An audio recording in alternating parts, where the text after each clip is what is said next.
It's time for the Splash Live from Civic Center TV, featuring stories from and about people like you in the greater West Bloomfield area. Simulcast on cable, 89.3 Lakes FM, social media, and the web. Now live from Green Media Center on Walnut Lake Road, it's the Splash Live. Live, local, social, it's the Splash Live on Civic Center TV and 89.3 Lakes FM. I'm your host, Kevin McIntosh. Thank you so much for joining us. Summer heat spikes mean rising energy bills, so everyone wants to know smart ways to stay cool and save money. I recently visited our local home inspector, Jessica Lawton, to share practical steps every homeowner and renter can take to save money. Depending on what you want to do, right? So the best thing, everybody wants their house nice and cool, is to maintain your air conditioner. And a lot of people think, oh, I have to have somebody come out to do that. There are things that you can do yourself. The easiest is making sure you're changing your filter. Every 3 to 4 months, maybe 3 months if you have a lot of dogs, pets, anything like that, that dander clogs up. Usually at least twice a summer, just doing a home inspection, I end up defrosting somebody's air conditioner because of a dirty filter. So changing that filter is going to help the airflow, keep the coil colder, keep it clean. And then there are some other items you can use, like making sure that your suction line insulation on the unit, which I'll show you how to do. That's an easy thing to do yourself.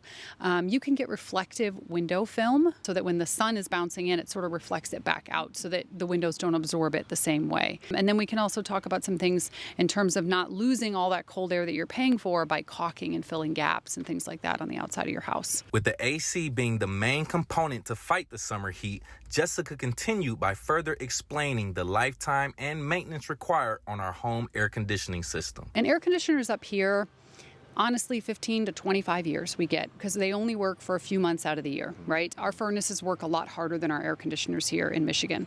If you haven't been staying on top of, or maybe the person who lived in your home before wasn't staying on top of keeping their filters changed, the A-coil that sits at your furnace, that can actually get dirty and it can cause the A-coil to ice up, which sounds like you should get really cold air, but that's not what it means. It means you'll actually get warm air. So staying on top of changing filters, like it's not just air quality, it actually is the function of the system. Another great perspective we learned to consider is the direction and location of our home and how it affects heating and cooling. In this home, these windows here, the front of the home is south facing. So south facing windows get sun all day long, right? So it's a good idea when we get those really hot sunny days, keep the curtains drawn on that. You're not going to get as much of what they call solar gain, right? So the house isn't sort of just heating up because the sun is just shining through those windows. East facing, you're going to get morning sun and then shade in the afternoon. If you know your home is south facing and you're leaving in the morning, it might be a good idea just to close up those curtains before you leave so that it doesn't just sort of shine through and kind of warm up the house all day long. So you're coming home to a house that's much hotter, or your HVAC system is working really hard to cool the house while you're gone. Our local utility providers also have resources available to help you get the most of your energy while saving money. DTE and consumers both have programs for that. They have rebates that they offer. Like I know DTE does a rebate for smart thermostats. I think it's around $50 right now for a smart thermostat. They also do, DTE has a program for interruptible air conditioning service, so they can install a second meter on your air conditioner. They'll offer you a lower rate that just the electricity the air conditioner uses in exchange for that. And then also, if you do decide to put in a new air conditioner, if you get to a certain level of efficiency, or what's called the SEER rating, you will get rebates back on that as well, depending on how energy efficient it is. Great advice and a lot to learn in order to beat the heat and keep your wallet full. For more on summer energy savings, head to your local utilities provider's website, dteenergy.com, consumersenergy.com, or just search your local utility provider website. The Greater West Bloomfield Chamber of Commerce quarterly invites you to the community, I should say, to its 17th annual Key to the Township Awards, a prestigious event celebrating local excellence and leadership. This year's ceremony will take place on July 30th, beginning at 8:30 a.m. at the elegant Wabeek Country Club, located at 4000 Clubgate Drive in Bloomfield Hills. Tickets are currently priced $65 for chamber members and only $75 for non-chamber members, with reservations and prepayment required by at least July 25th. Attendees can conventionally purchase tickets online via credit card at westbloomfieldchamber.com. Get ready for a night of laughs on the lake at Paddleboard Comedy Night, happening Friday, July 18th at 7 p.m., hosted by Luna Moon Sup Yoga. This one-of-a-kind event combines stand-up comedy with the serene setting of paddleboarding at sunset. It's going to be a great setting. With that being said, enjoy the hilarious talents of comedian Corey Yerk as you float, laugh, and soak in the summer vibes. A great time to do that. Whether you're on a board or enjoying from the shore, you don't have to be on a paddleboard. This is sure to be an unforgettable event for comedy and community. We will look to have possibly Misty Markham, the host or the owner of Luna Moon Sup Yoga, to talk about it a little bit more on Civic Center TV. We'll keep you updated. ViewFest 2025 marks the 5th year of a growing movement, recognized as the largest mental health experience in the entire country, taking place at our very own Detroit Zoo on Sunday, September 15th. We recently spoke with the organizers from the Words of Hope for Life, board president Glenn Swartz and board member Sue Duman, to give us a little bit more insight to the event. This is a very interesting event, so let's break this down. I want to ask both of you, well, starting with you, Glenn, this event, ViewFest, I believe it's the 5th annual, and it's the largest mental health experience in the U.S. What does this milestone mean to you and your team? You know, the event, this is the 5th year, started in 2021 locally at Walled Lake Central High School was our first year. And what started as really kind of just a thought about how we can bring community together has really turned into something that is astronomical. I mean, the amount of pride that we have for being able to conduct this activity, this event, is just, it's overwhelming to us. This year, we have over 300 sponsors and community organizations participating in the event, and over 4,200 people registered to participate in the festival, which is just absolutely phenomenal. Wow, 300 sponsors, over 4,000 attendees registered. That is phenomenal. Okay, we're looking at a very big event. And with that being said, Sue, just inquiring with you, the theme, Live in the Moment, what inspired this theme, and how do you feel like it's going to shape the overall experience? Well, Live in the Moment, the reason we selected that for this year is to really bring people back to just being present. So what you're finding out in the world today, that people are always thinking about the future or the past and not really enjoying what's happening right in front of them. So to highlight that, we have a special exhibit with 5 tents representing the senses, each one of our senses, to really experience and learn how to take that and just be present with smell, touch, sight, hearing, taste. And so that's a very special exhibit that we're putting on this year, and to really highlight the theme. We have an additional theme that we wanted to talk to you about today, and that is No Limits, No Labels. And it's a really spectacular exhibit where we're highlighting people from all different cultures, nationalities, race, age, young, old, male, female, and it's their photo on huge posters, and they're answering a mental health question. And it's really to highlight that mental health affects everyone, and it's just so that you don't have a stigma behind it. And it's going to be pretty powerful. We probably have over 70 faces of people that answered these questions from all over the community, from all different aspects, all different professional positions to children, and it's really spectacular. Oh, I'm getting more and more impressed as we're giving out this information. I'm loving that. So continuing with you as well, we're looking at fun, we're looking at resources, we're looking at strategies from professionals, we're looking at, other different people expressing themselves. It's a lot going on. So what balance do you aim to achieve between both entertainment and the mental health education? Well, first of all, when you enter into this festival, I just want to say you're going to be entering in what we call Banner Row. And it's banner after banner after banner of positive messaging. And you can't help but, as soon as you walk in, feel that you're part of a community, that you're not standing out alone. And you walk in and you immediately have a smile on your face.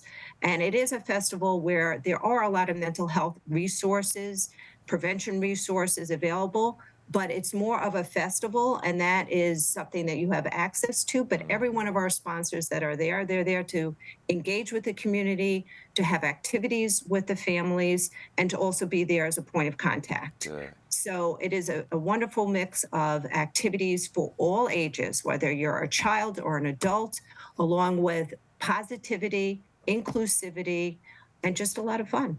I love that. I love that. Now, I got to go back to Glenn on this, because if I'm not mistaken, Glenn, you mentioned that you all started this in 2021 in Walled Lake at the high school or something, if I'm not mistaken, but now we're at the Detroit Zoo.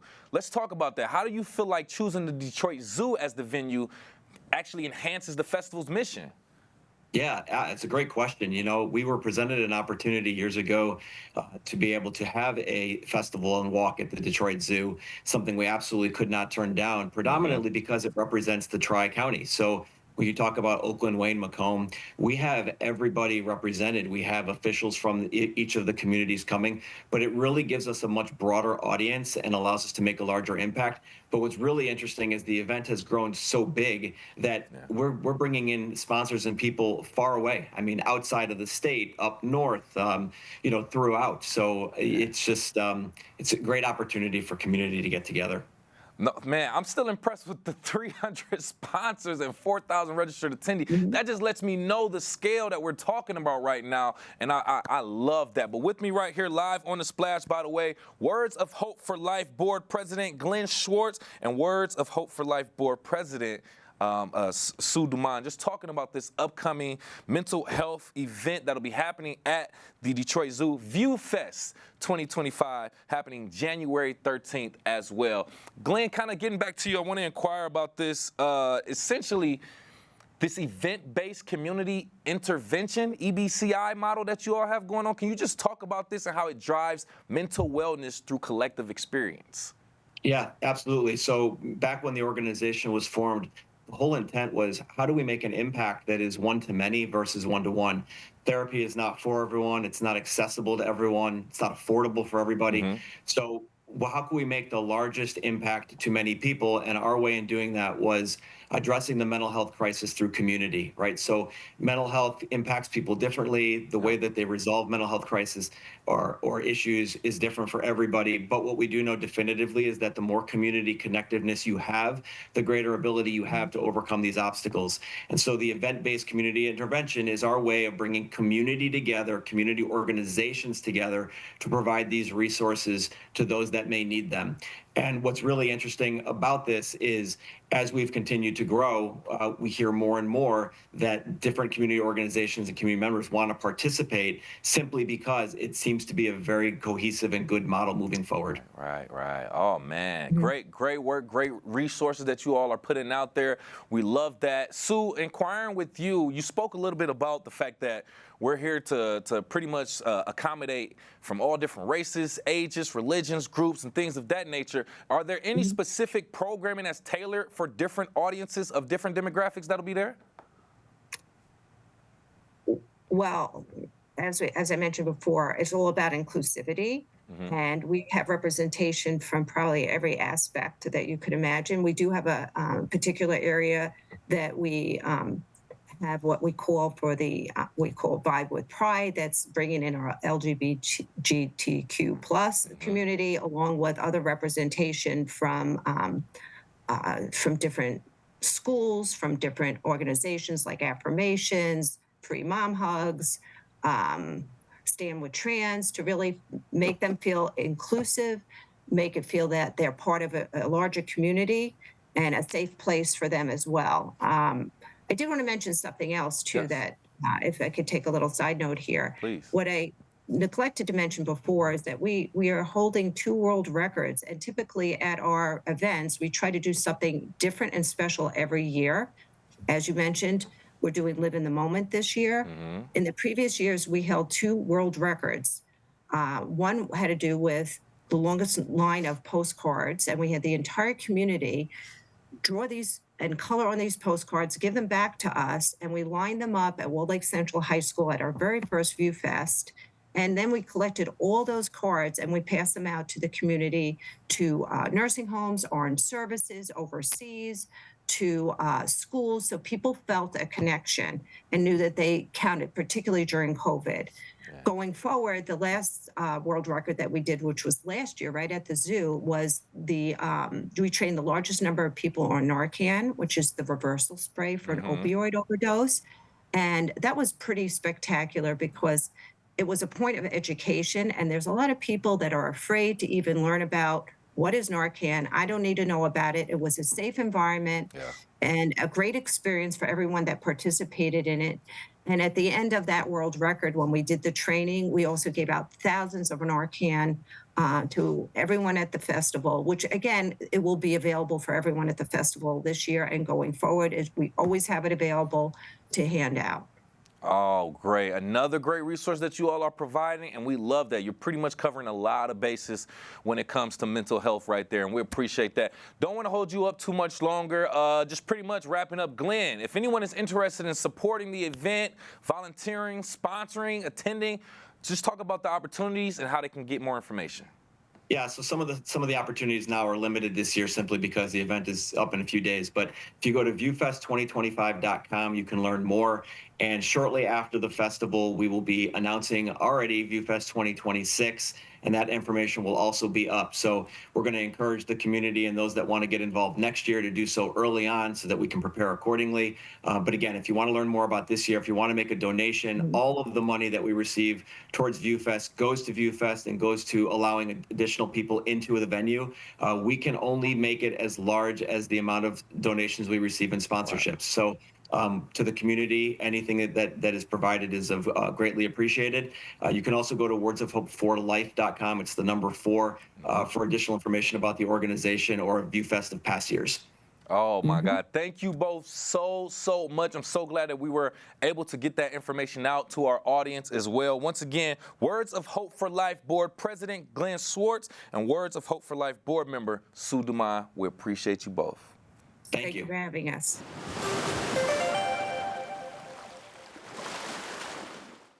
For more information on the event or their organization, visit their website at wordsofhope4life.com. Social Pediatric Therapy offers a multidisciplinary approach, providing speech therapy, occupational therapy, and applied behavior analysis, ABA, to support children with various developmental, behavioral, or communication challenges. Founded by Alexander Yaldo and clinical director Amber Yaldo, we actually spoke to them on the Splash Live to tell us a little bit more about their local practice. How does your team collaborate to create individualized therapy plans that address the unique needs of each child? Yeah, I think that's a complex question, but I think it's a good question. So for us, right now we have our occupational therapist and our lead speech therapist kind of like take control on caseloads and things like that. So as a team, we find that, something as simple as sending a child to occupational therapy first to kind of regulate their nervous system and then bring them to speech therapy, we notice a big difference in progress that way. That way the child isn't like, bouncing off the walls or like really hyper or, not engaged with us. They're very regulated after OT. So they come to us and then their focus is much better. We can get a lot more work done, things like that. If we notice, a child's having difficulty with something sensory related, we always have those like meetings with our occupational therapists and let them know like, hey, what can we do in our sessions? And sometimes they'll give us like a little weighted snake to like put around the child to help with attention and things like that.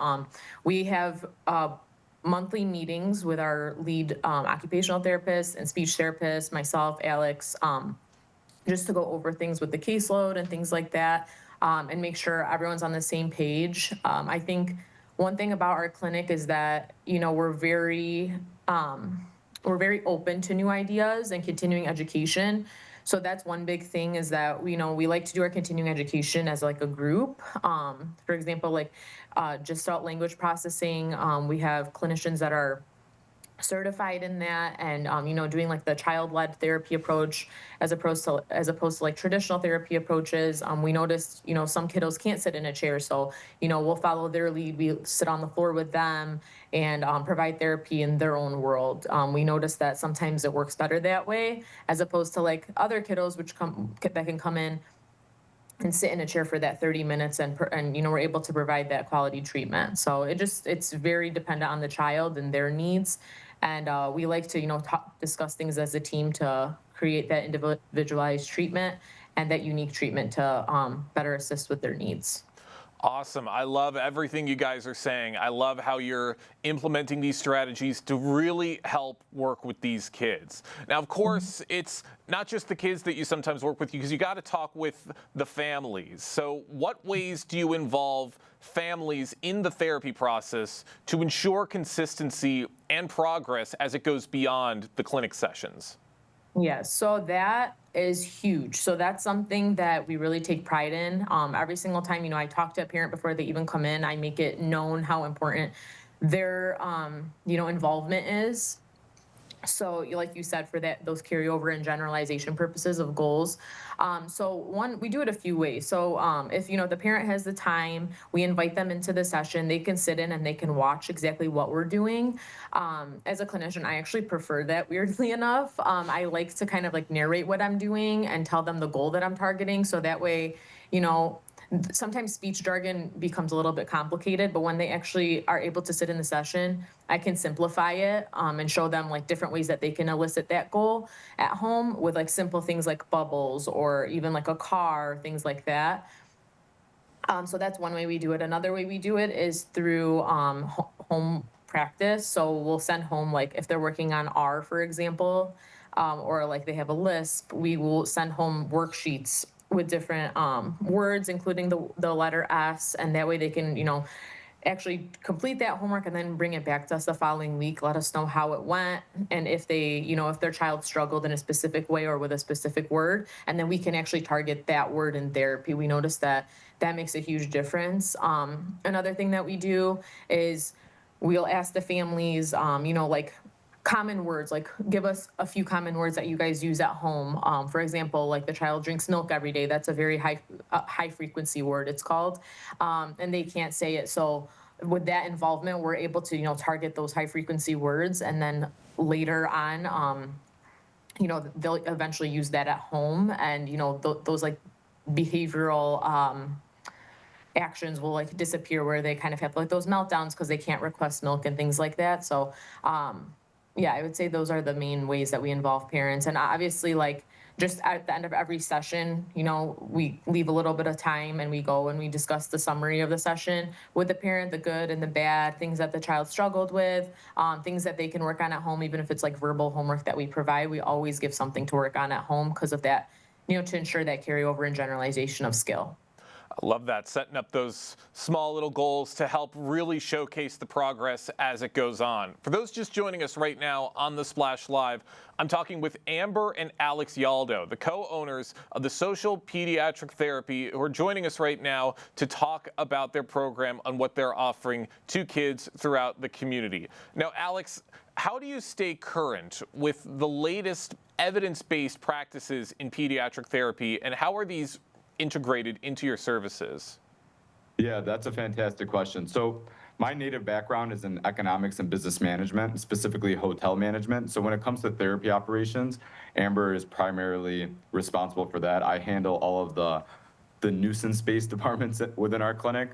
So as Amber alluded to earlier, we're always following up with continuing education. We're making sure when we're onboarding new staff, we're factoring in their qualifications, experiences, and the type of patients that they've worked with in the past, just because we understand that being in a city like West Bloomfield that's extremely diverse, we need to be able to target specific diagnoses, and we have a lot of bilingual patients, and Amber could speak to that when it comes to children growing up with two languages in the house and how it could affect their speech development. So just making sure that we're following up with continuing education, making sure that all of our therapists do have different certifications. That's one of the major qualifications of onboarding and employment for us. So Even as far as our facility goes, Amber and I worked hand in hand with an occupational therapist that's designed a lot of the larger clinics nationally. And it's a company out of Mississippi, I believe, called Southpaw Enterprises. And they completely designed our gross motor gym. So we have our swing in there, activity tower, bubble tower, and obviously with medicine, just like any other industry, technology is evolving. And we really try to stay ahead of the times. And for example, one of the therapists the other day asked if we had a budget for standardized testing to specifically target a diagnosis. And I like internally to say that we have a budget, but in order for us to have quality of treatment and higher graduation rates of the kiddos that are within our clinic, we have to make those purchases. We have to stay on top of those things. So if you want to add to that. Yeah, I would just say, just to kind of piggyback off of that, like he said, you know, making sure that during our onboarding process or our hiring process with new clinicians, that, you know, somebody has their own little like unique treatment approach that, you know, they're excited about. For example, like I mentioned, like the Gestalt language processing, the SOS feeding approach, that's like our occupational therapist is certified in that. Just making sure we have, you know, that diverse evidence-based practice, continuing education, so we can target those kiddos. Like if I notice that a kid will come in and, you know, they're nonverbal or, you know, they're a Gestalt language processor, I'll pair them with a specific clinician as opposed to another, because I know that they'll benefit greater with that clinician based on her education and background. Of course, lots of really important pieces that fall into place, and it's great to hear everything you guys are doing to staying ahead of the times. And it is important to note that you guys are going to be having your ribbon cutting ceremony for your establishment on July 15th, coming up very, very soon. What can we expect from this ceremony as you make your way to Greater West Bloomfield? There's a lot to expect. So we're expecting about 150 to 200 people to be present. We're having Slows Barbecue, Cool Jacks, handcrafted ice cream sandwiches. There's going to be face painting. There's going to be tours of our facility. Anybody that has questions is more than welcome to ask. Aside from that, Yeah, we have a clown coming, so she'll be doing like the face painting, balloon twisting, tattoos for kiddos. We have a bounce house, and some yummy dessert too. So, like you said, that Cool Jacks, it's like a cookie with an ice cream, and it's like a cookie ice cream sandwich. So, good for a nice warm summer day. You guys are making me drool over there. Like, I'm really looking forward to everything you guys are going to have for this grand opening, and I'm sure the rest of the community can't wait to see it either. I got one more question for you guys before we wrap things up. Looking ahead, what are your goals for expanding or enhancing the services offered at Social Pediatric Therapy to better serve the community? Yeah, that's a terrific question. So as of right now, we really want to dial in and focus on this clinic. And obviously, we all have Amber and I specifically have a vision of growing this company and being in other metropolitans within the Metro Detroit area. But specifically for now, just being able to stay on top of getting these kids to where they need to be is what I would say mostly. So as of today, we're looking for a BCBA, which is a board certified behavioral analyst, and we want to build up the ABA program that you spoke about earlier, applied behavioral analysis. And that is our next step. So we've been extremely selective with our employment process. We don't want to just put together a group of people that, you know, have the licensure and certifications. We also want to TLC every individual person, vet them, and ensure that they're the right fit because they're a representation of our company.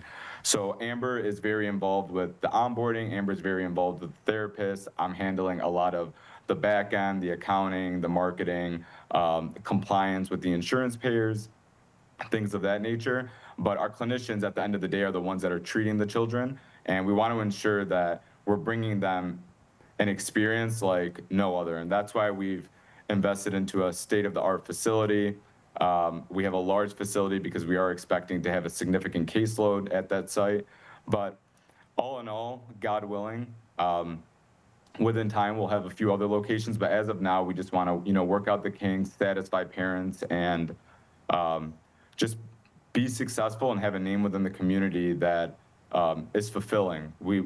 Amber all the time gets phone calls saying, "Oh my goodness, you helped my cousin's daughter speak," and it's when we go home, it's not a husband and wife duo. It's a business partnership duo, and it's the most amazing thing. And I've never been a part of an industry that just can make you smile so often. It's awesome.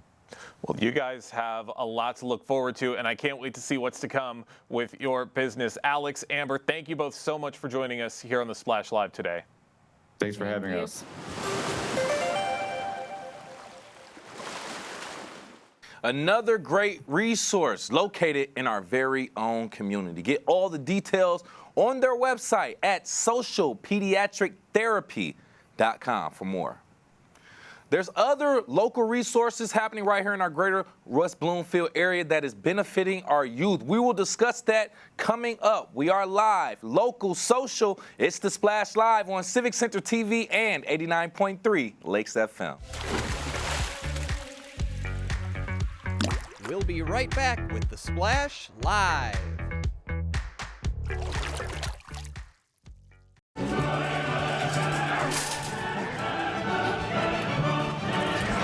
Can't be late to your own party. Hurry up!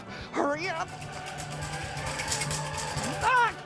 Do not cut me off. It's her fault. Her fault. Ah! You kidding me?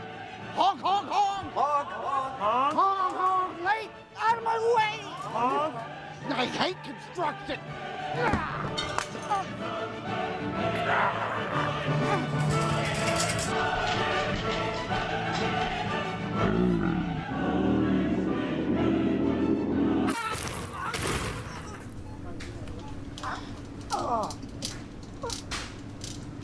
You should have slowed down. My party. You wouldn't act this way in a store, so don't act this way on the road. Driving slower saves lives.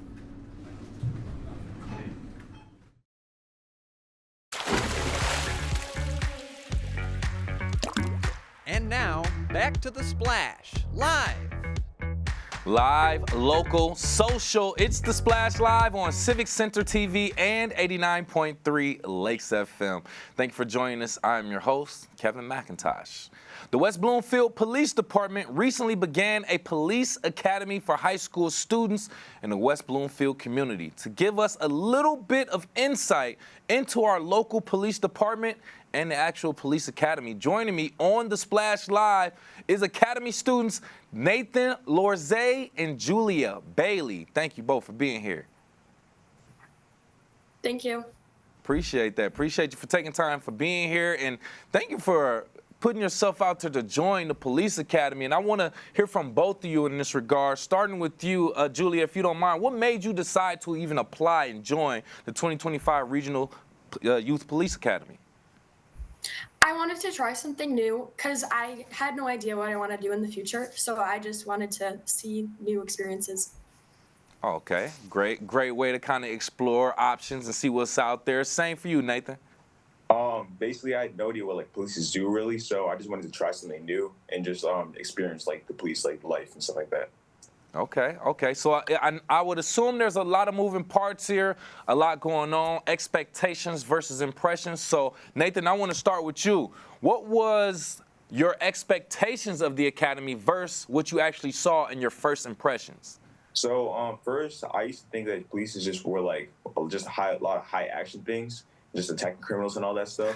But then I realized when I first got there, I realized it's more like fun stuff and more things that there's more to it than just it's getting criminals and just putting them in jail and stuff like that. Mm-hmm. So would you say there's a lot more paperwork involved? What was some of you said the fun stuff, what would some of the fun stuff be? So a lot of them are very social, I think. I saw that.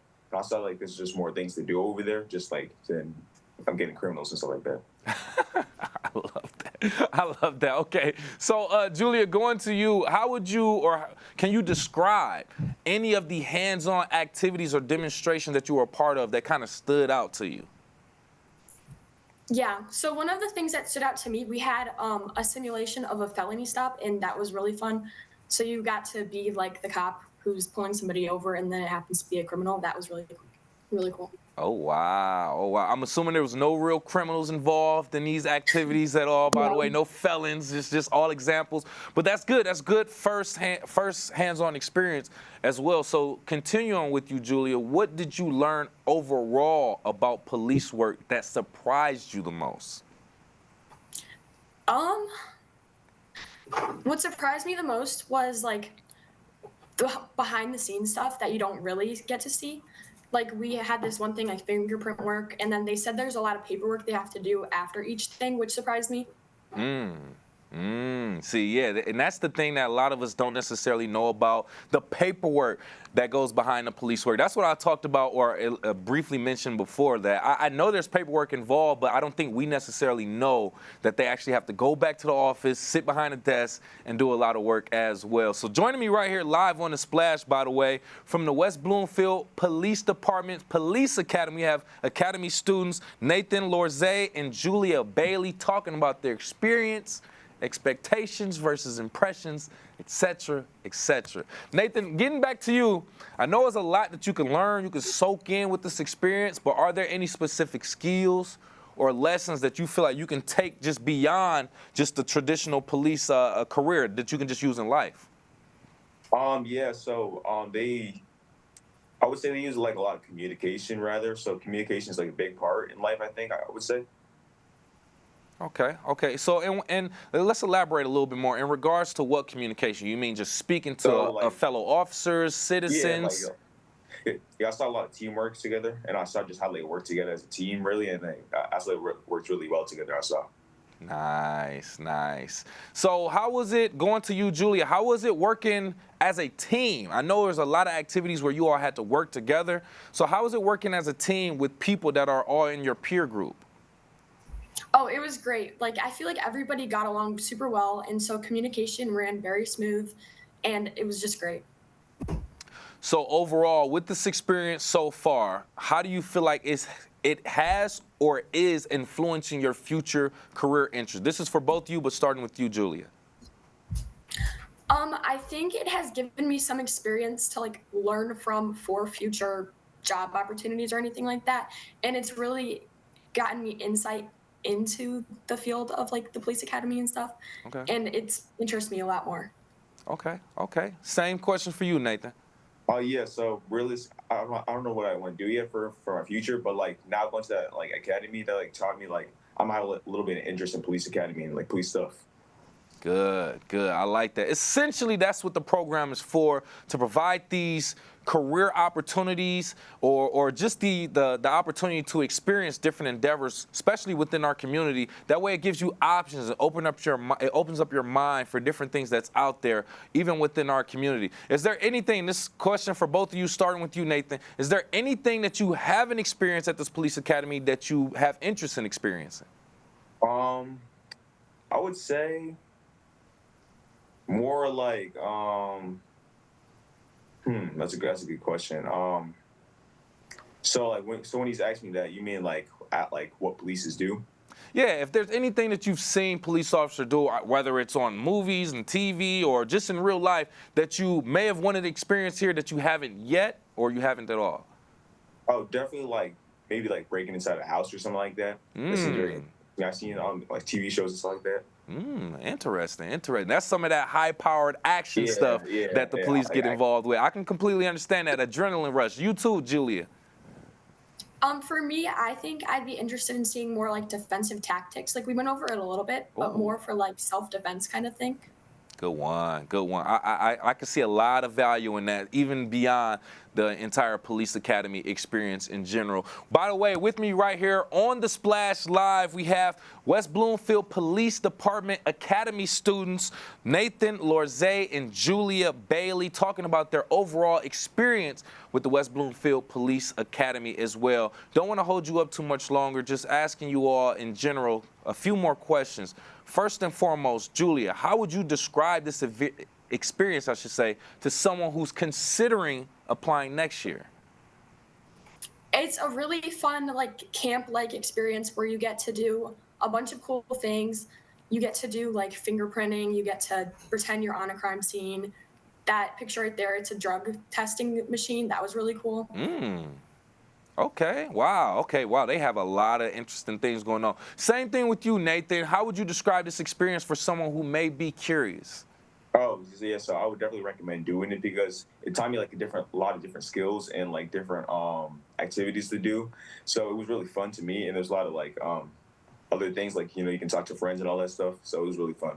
Oh, yeah, I love that. I love that. And I'm glad that you both had this experience well. And I'm glad that you both took the time to actually sit and share this as well. This is very important because we want other people, the other youth in our community, to also understand the work of the police department from your perspective, as well as possibly gain interest in this and other careers as well. We want to thank you both again. Once again, joining me from the West Bloomfield Police Department Academy students, Nathan Lorzay and Julia Bailey. Thank you both for your time. Thank you. Thank you.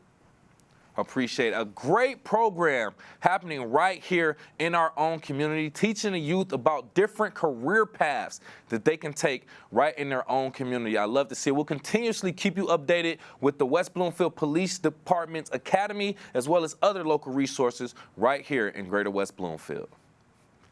Oakland County Treasurer Robert Wittenberg is debuting the Smart Finance Academy Financial Fitness, powered by OCTO. That's an acronym, Oakland County Treasurer's Office. A rebranded and expanded experience in financial education initiative. And actually joining me on the Splash Live to tell us a little bit more about what we can learn from this is Oakland County Treasurer Robert Wittenberg. Thank you for being here, Mr. Wittenberg. Good morning. Thanks for having me. I appreciate the opportunity to talk about this, and good to see you this morning. Oh, yeah, I love this, too, because I think this is very important, not just for the community in general, but just for the youth and financial intelligence and financial intelligence, like I say, it's very important. So let's just get into it. What inspired the creation of this Smart Finance Academy? So what this is previously this was, it was called Financial Fitness, and our Oakland County Michigan Works team was running this and had it for some time, for a few years. They were running this operation and trying to help people. They're helping people find jobs, but this was also a resource for them outside of job seeking. And so, unfortunately, with cuts, from the federal government for grants and this program, they had to take a look and figure out what they could continue to do, and had to make some cuts. And this is something they really enjoyed doing and thought was a really important thing to do, but also realized that they had other things that were a priority to them as well. And so they talked to us. We have a good relationship with them. And so they said it would be a perfect fit, and we thought it would be a perfect fit for our office to take over. So we are rebranding, and it was called Financial Fitness. Right. Now it's going to be called the Smart Finance Academy. Financial Fitness powered by, again, that's our acronym, Oakland County Treasurer's Office. So this is something that we are going to try to expand, build upon. We're trying to find additional partners using our network and using the groups and institutions that we work with to expand this, to try to get it throughout all of Oakland County. And try to help people. And you were talking about this, right? It is important. Financial literacy, financial empowerment. It's really important for people. We want to make sure that people are able to live and thrive and grow their businesses here in Oakland County. So this is something that we're really excited to take over. We officially took over and rebranded it as of July 1st. Yeah. And we have a webinar, our first one. So I'll talk to you about that as well. Okay. That's coming up on July 15th. So we're excited to announce this, and we're excited that you're covering this. Oh, yes, I'm excited as well. And financial literacy, that was the term I was looking for, financial intelligence. Same thing, but you got it right. And thank you so much again for that. So, all right, so Robert, you said we're building on something that we rebranded. Let's visit that. How does Smart Finance Academy actually build on the success of this financial fitness program? So, they had been operating this program, but they had a lot of other things they were doing within their office. But we actually, within our office, have what's called the Financial Empowerment Center. So we have already been doing this. The Financial Empowerment Center is trying to help people with budgeting, with debt relief, finding grants and resources that might be available to them, helping small business owners get started. So we were already doing this, trying to help people here with their finances in Oakland County. Yeah. So this was something that it was it's a kind of a smooth transition and fit for our office. And so it was, operated by Michigan Works. Now it's going to be operated by our office and our team with partnership. And, Michigan Works will continue to be a partner with us in this endeavor.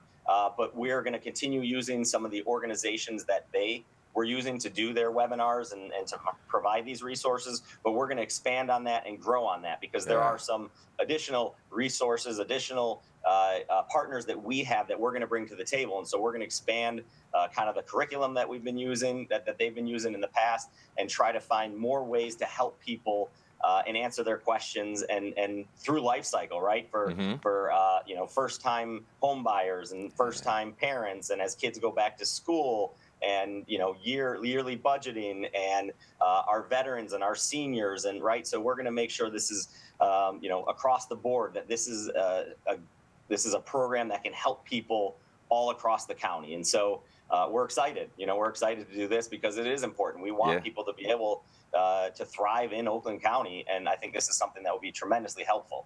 Oh, Mr. Wittenberg, I'm excited already. As someone who's an advocate and a fan of financial literacy, especially even for our youth, like I highly, highly encourage everyone to go out there and find out more information about this and how they can become part of it as well. And since we just talked about that, let's get into that webinar. Can you tell us a little bit more about this first webinar, The Power of Budgeting, please?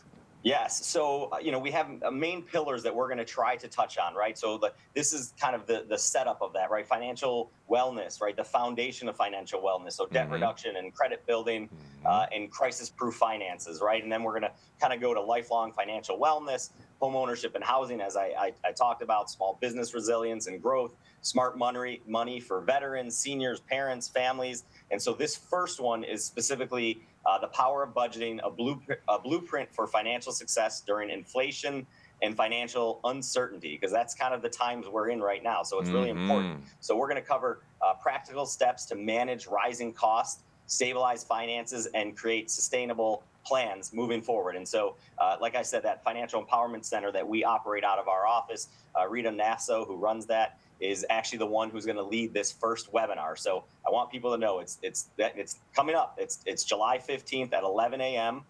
It is free and open to anyone that wants to join, but registration is required so that we can send you the link. So we encourage people to go to oakgov.com/smartfinance, oakgov.com/smartfinance. Okay. And then when you go there, you'll have the opportunity to sign up for this webinar and then future webinars. We're gonna do our best to try to do 2 every month.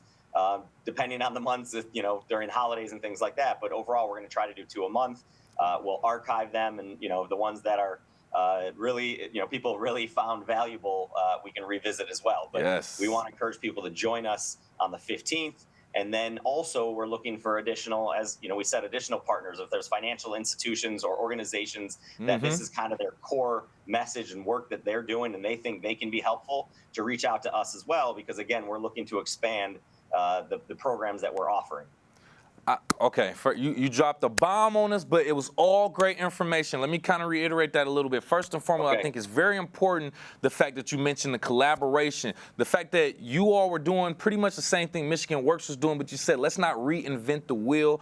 One of us do it. We can still partner together, make the resources even bigger, more available, and it just makes things less complicated. So I love that too. And I also just love how just the effort and the consideration that you all are doing it online, making it convenient. No one necessarily has to go in to a building, and then actually having, like you said, recorded and accessible online even afterwards. I think all of those very, very important things that should be considered in the whole aspect of this program. But once again, joining me live on the Splash, talking about Smart Finance Academy webinars that'll be starting very soon. We have Oakland County Treasurer Robert Wittenberg just explaining a little bit more about this new educational webinar and things of that nature. So we talked about the what, we talked about the how. Let's get into the why. I think this is extremely important. Why is financial education especially important during these times of inflation and economic uncertainty? So, I mean, it's crucial, right? And trying to lay that foundation as you talked about with the youth, right? And I was a legislator previously, prior to becoming treasurer. I was a legislator, and so this is something that we worked on, requiring half credit in high school for people to learn about personal finance. And so it's really important for people to have financial security throughout their life, right? Starting out and budgeting, saving, putting money away for yourself. First and foremost, so that you can retire with financial security and dignity, right? It's through that whole spectrum. We want people, one of the top things that people stress about is their finances in relationships and life in general. And so we want to help be a resource to teach people about that, because it is important all the way through as you're just getting started in the working world and putting money away and then growing, right? If you want to own a home, if you want to start a business, if you want to do, we want people to be able to save, but also to enjoy their life as well. So putting the money away towards, if you want to go on that vacation, if you want to invest in something else, right? It's important all the way through. And so we want to teach people that budgeting. That's why this first webinar that we're kicking it off with is so important, talking about budgeting and talking about people being able to, again, I use this often, but thrive in our community, that they don't have to worry about living paycheck to paycheck, that they can start putting money away and they can start doing the things that they want to. And it starts at a young age and it gets ingrained inside you once you learn it. And so we're going to keep pushing that message and trying to help people so that, we want everyone to do well and everyone to love living here in Oakland County. And we want to be helpful in that endeavor. Yes, that's essentially what we want. Money helps the economy, and being smart about money is being smart about our local economy, essentially. That's how I feel about it. And I don't want to hold you up too much longer, Mr. Wittenberg, but I do want to ask you, what are your long-term hopes and goals for this Smart Finance Academy and its role in empowering Oakland County residents? Well, we want to expand the reach, right? We want people to know about this, that, that it's not just the few people that might be watching it on a continued basis. We want to expand it. We want people to refer and say, you know what, this is something that really helped me, and I would love for you to try this out as well. I think you could benefit from watching some of these webinars and being involved with this organization. So, we're going to do what we can to try to spread that message. And so that's what I would like to do, is expand this as much as possible to help as many people as possible. Because that's, what I love to do is I love helping people. And I think in our office, we have that feeling here as well. And so if we can expand this and help as many people as possible here in Oakland County, I think that would be our ultimate goal. And that would give me great pleasure if that's the case and that's what happens with this endeavor. Perfect. And we're wishing you the best of luck in getting this together. And we also wish everyone else, go out there and get as much information as you can. Once again, Oakland County Treasurer Robert Wittenberg, thank you again for your time, sir. Thanks for your time. Nice to have you and nice to be here with you. And thank you for covering this important topic. So people, please go online and take a look. Absolutely. It's a pleasure on our end to be able to provide this resource. And for more information on that webinar and other local Oakland County resources, go directly to their website, oakgov.com/smartfinance.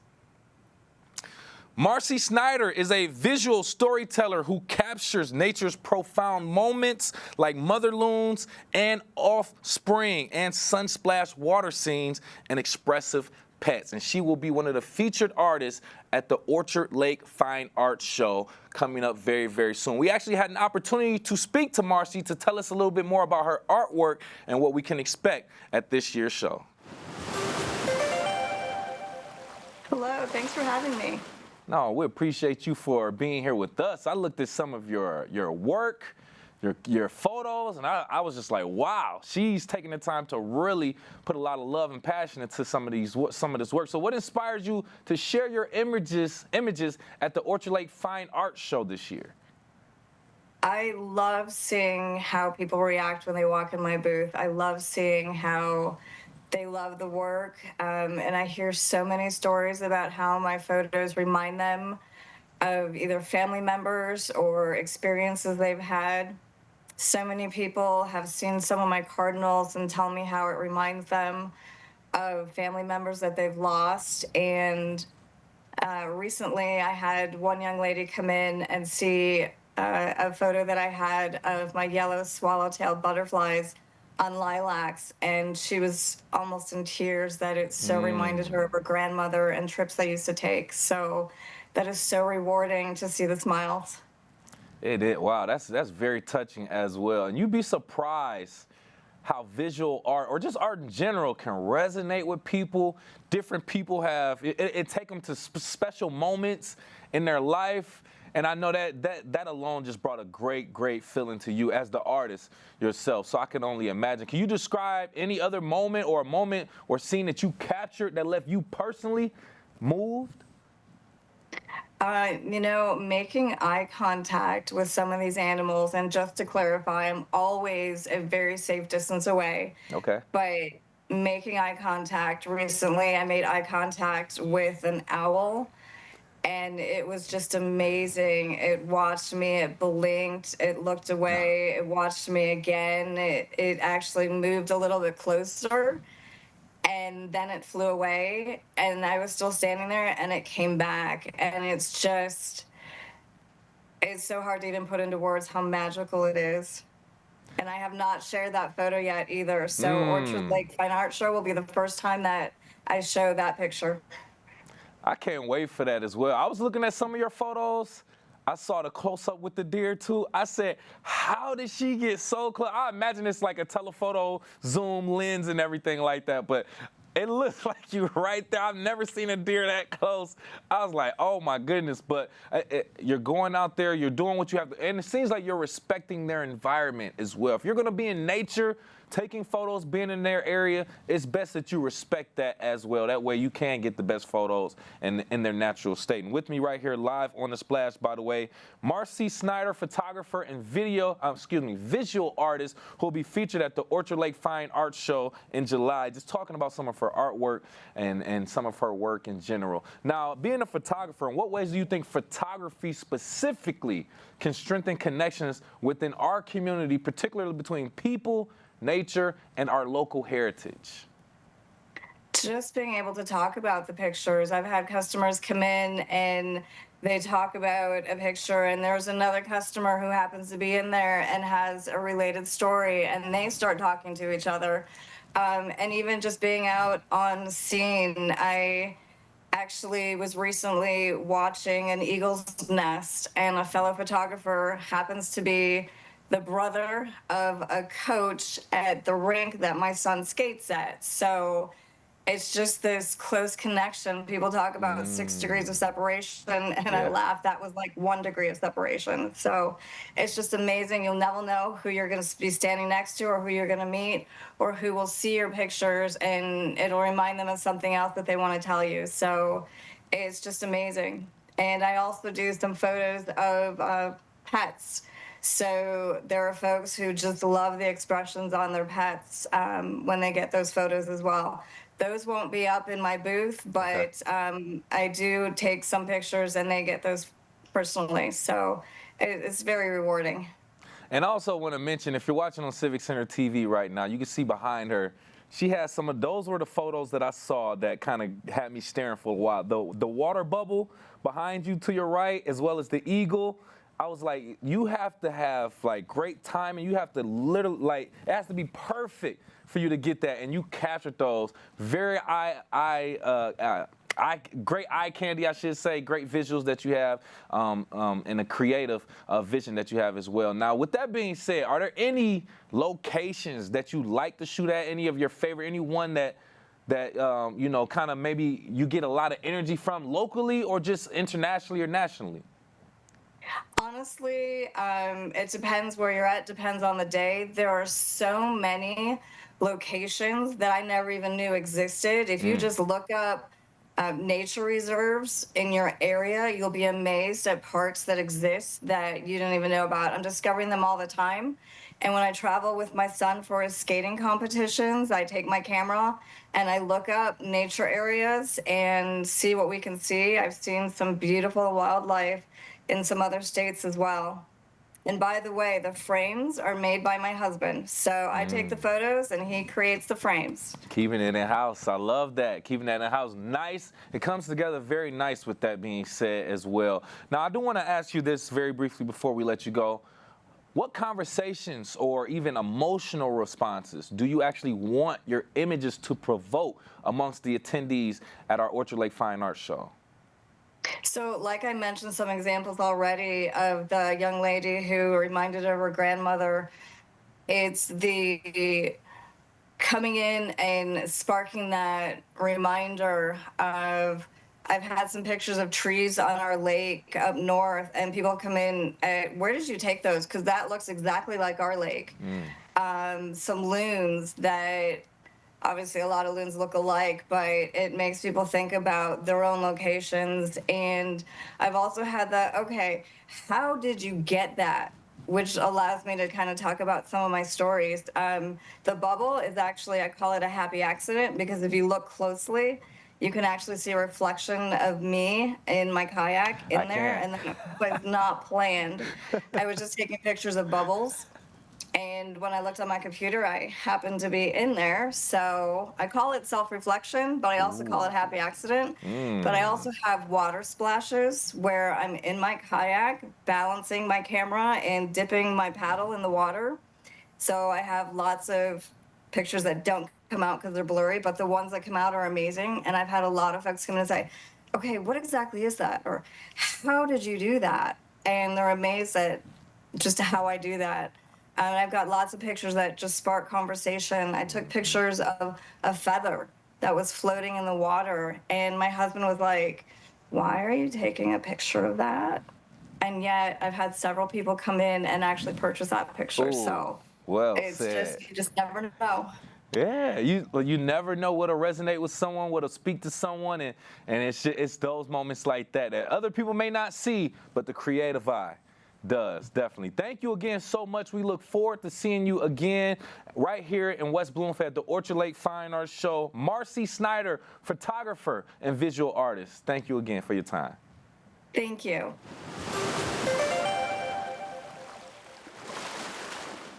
For more information on the Orchard Lake Fine Arts Show, Marcy Snyder or other artists, go to hotworks.org for more. Thank you so much for joining us. I've been your host, Kevin McIntosh, and per usual, we are live, local, social. It's The Splash Live on Civic Center TV and 89.3 Lakes FM.